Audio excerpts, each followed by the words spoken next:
look at the 4 C's as outlined by the 21st Century Framework, so we have a lot of these items here that come up in the first segment that have to do with creativity. So number 1 is think creatively. Okay, number 1 is thinking creatively is basically a very subjective, non-measurable item. So that's problematic to start with. Also, if we think about it in terms of thinking creatively and it being measured by how novel the students' responses are, well, eventually you're going to reach a point of saturation that you've seen everything as a teacher, so it no longer will become novel. If we look at item 2, the idea of the creation of techniques, which includes brainstorming, I would point back to really, really old methodologies, including the Socratic method. So if we're saying that brainstorming is novel, well, that's not true. If we're saying it's a best practice, yes, but again, it's not something new. So if we look at the Socratic method, basically what happens is a question is put out by the teacher. The audience is allowed to speculate and respond, and the teacher logics through those basic or those arguments from the audience. This, in essence, is brainstorming. It's the same thing. If we look at the generation of new and worthwhile ideas, well, again, you have your novelty, so the whole idea of things being new, being an issue, because eventually you do reach a saturation point. Worthwhile is a little more difficult. So what makes something worthwhile? Is it the fact that it's logical? Is it the fact that it's applicable to the field or any particular subject matter or content? So again, a little bit difficult in terms of how we actually measure worthwhile.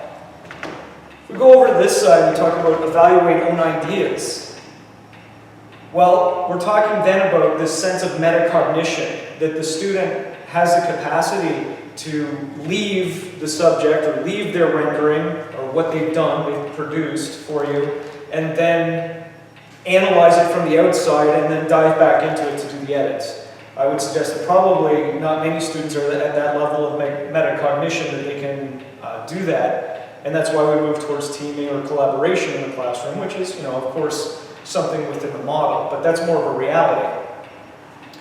Work creatively with others. How does one work creatively with others? This to me has been a big problem in terms of trying to figure out how that is. I understand we can work through creative means, like using Web 2.0 technologies in the classroom, but how do we teach students to work creatively with others? Again, it imposes that kind of structure that we're talking about in terms of the creation and operationalization of the actual teaching methods. Okay, so if we talk about the creation of new ideas, I mean, it's not a new skill.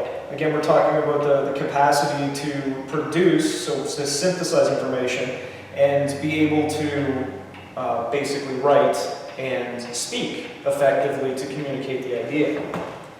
Then we talk about some macro ideas here. So number 1 is the concept of basically accepting diversity and the diversity and different perspectives that come from that. So that's wonderful to say, but I can show you back into the 19th century how diversity is assimilated through the education process rather than being distinctly different and being able to add to the holistic nature of the class, of the development of the people in the class. So that one by itself, if we're talking about that, we have to change the way we view diversity. So the whole concept of the way that it's used linguistically as tolerance of diversity, that really isn't anything other than assimilation strategy. If we're tolerating somebody else, we're not really accepting or understanding them as a different culture, as a different person, as a different perspective. So we need to move past the whole idea of tolerance into understanding. Now, so for instance, in this classroom that I'm in right now, at the turn of the century, there would have been many, many German speakers in this classroom. They were first or second generation Americans that have come over from Germany and migrated to this area. So when we talk about that kind of effect in the classroom, we're not really playing to that distinct culture. What we're doing is we're using text to basically teach them English, teach them what it is to be American, using the icons that are around the room. They're striking American icons in terms of the artwork, the flag, the presidents, etc., to show them the validity of this culture and then push them forward. Then they go back home, they have the realization that they should be speaking English all the time, so then they put pressure on their parents, so the parents then feel this pressure to be assimilated as well. Finally, if we talk about the concept of failure. Okay, so they say in these 4 C's in the creativity section that failure is great, and it's the realization that students can learn from failure and try again. Problem is, this really doesn't play out in modern education for us. In modern education, we have high stakes. If they fail, there's very little opportunity to make up for that failure, except repetition of years, repetition over time. So when we talk about this, it's at paradox with high stakes. I'm not saying that we throw these theories out the window, but what I'm saying is we need to analyze them and make sure that we're understanding where they're grounded initially. So we're seeing where they come from to understand where we're going with them in the modern classroom. So if we take a look at how we actually operationalize some of these concepts, and you take a look at the example from the early turn of the century, turn of the 19th to the 20th century, that Grace Storm gives us as an example of the map, the living map of the United States. So she goes off to the World's Fair, she sees this type of display at the World's Fair, and has a realization that she can use this instructionally in the classroom. So why not? So what happens? She comes back to the classroom, she takes all of these desks that are here, she forms this big square around, and in the middle of the room, she puts this giant tin pan that she gets a local tinsmith to produce that's watertight.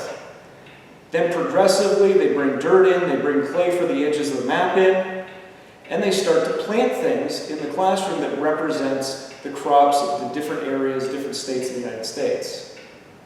So if this is not product or project-based learning, I don't know what is. At the same time, if we look at this in terms of learning theory and social learning, that means that you have the first graders at the same time working all the way through with 8th graders on the same project and learning from each other. Another note on social learning theory. So many of you are probably familiar with the idea that it came from Albert Bandura. But in reality, we have social learning examples from living history or from oral history from people that attended this schoolhouse, in which, for instance, the 4th graders were having a very hard time memorizing their times tables. So the teacher tasked them with, tasked the 5th graders with teaching and tutoring the 4th graders. So again, that's another issue of social learning between groups, right? Between peer groups. If you look at the classroom the way it's set up in general, is we have 8 different grades within the same classroom. So each class or each grade level was worked with at a different time with a teacher in small groups. But you have to remember that as this row of students went up for recitation time with the teacher in the front row, everybody else in the room could still hear that. So this constant bombardment of information over years, over 8 years, subsequently also learns towards the concept of social learning that really we don't see other than in split classrooms today. If we look at the framework for 21st century learning and those 4 C's, obviously technology is introduced to a great extent, but technology is always introduced and reintroduced into schools. It always is a novel effect within schools. So if we look at some of the 19th century technologies that were introduced, we get an idea for context of how we habituate two different technologies over time, and they're no longer novel and even considered technology. So for instance, the desks that are in this room, well, they replaced benches that would have been there originally, or in an older iteration of this school. So they are technology because now they have a shelf and they're heavy and they can be fixed to the ground, etc. Also, if we look at the architecture of the room, we look at the stage being raised 6 inches off the ground, so it's a platform type structure. That also is cutting edge technology for 1900, as well as the lighting in the room, so the way the windows are set up, and that some are higher than others, etc. We even have stories about privies or the outhouses being cutting edge because there was one for boys and one for girls. So it becomes a cutting edge technology and using it for the construction of the schoolhouse itself. If we look at other technologies that are introduced, so for instance, when we look at Veronica Ent's article on stereoscopes or stereotopic devices, we look at something that looks like this. So what this is, it allows for a student to look at objects in 3D, given a card with 2 pictures in the front of it. So the pictures are set, they've been taken 3 inches apart from a camera, and then they're inserted this way, here, and the student looks at them, and there's usually a caption down the bottom. So the Keystone Company produced a sequence, in fact, whole class sets of stereoscopes and cards. Okay, this one here, it talks about a moral story. So we have the introduction of content like this, where we have a little story, and there's a sequence of cards. Okay, so in the first card, we are seeing the boy actually just messing around with fireworks. So he's playing with fireworks. In the second one, we see that he's managed to blow himself up a little bit, and he's all bandaged up. So again, we're really teaching behavior in this instance on what we should and should not do. If we look at other cards in the sequence, we have things that are geography-based. So what these students are effectively doing is they're doing a virtual field trip, given a set of cards and being allowed to see them in 3 dimensions.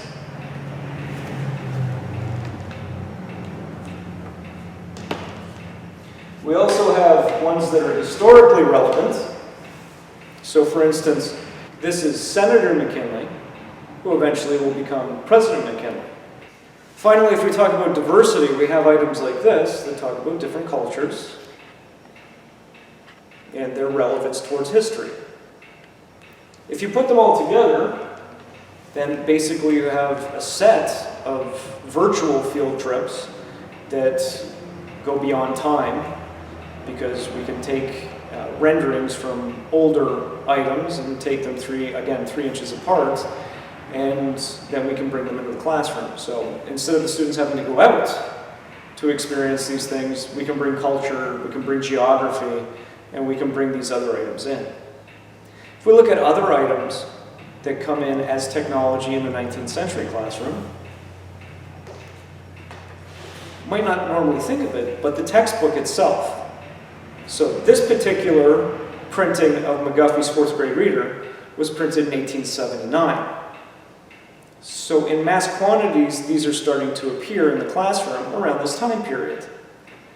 Now that being said, so what happens previous to this? Well, it doesn't have this textbook technology in the classroom, because now we think about things as different technologies replacing this, e-books, tablets, etc.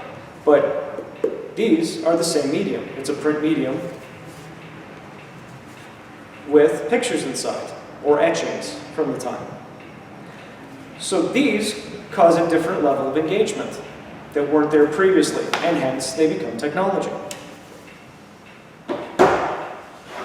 Just like the chalkboard was a technology, or the blackboard, slates for individual use, or as I call it, the original iPad, were introduced into the classroom so students could work and rework on problems and demonstrate those to their teacher, demonstrate their knowledge, show their work, if you will.